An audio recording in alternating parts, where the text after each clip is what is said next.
Hi, welcome to another video of the month. I'm your host, OP Almaraz, and today we're going to be talking about how to prevent washing machines from leaking.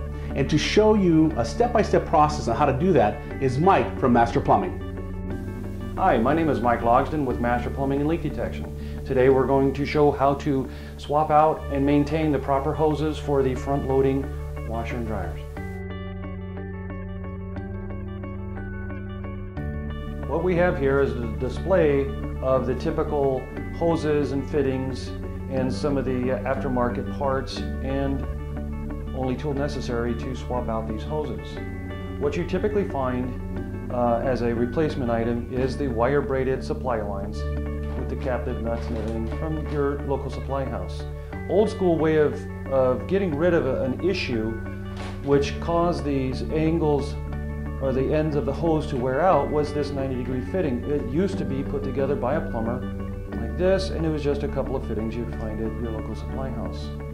Also, if your laundry supply valves don't come with water hammer arrestor fittings like we have in this case, they make parts like this that also supply a 90-degree angle, which gets rid of a lot of stress off the hose.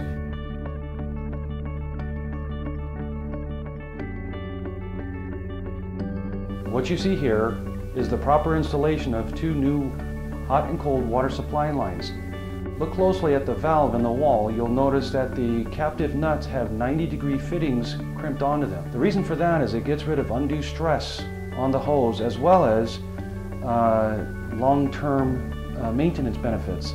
That's the area that always becomes very weak and blows when you get too much hot water or too much pressure. Mike, thanks a lot. That was a lot of great information, and all we have to do now is just move these pieces back. Before we do that, a few closing thoughts.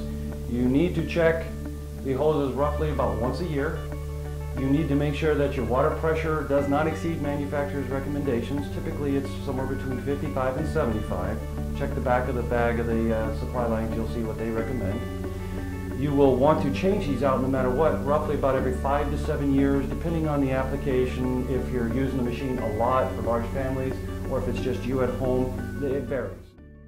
Thank you. This message is brought to you by your friendly neighborhood agent, Richard Ortiz. For more information, please call 909-984-6108.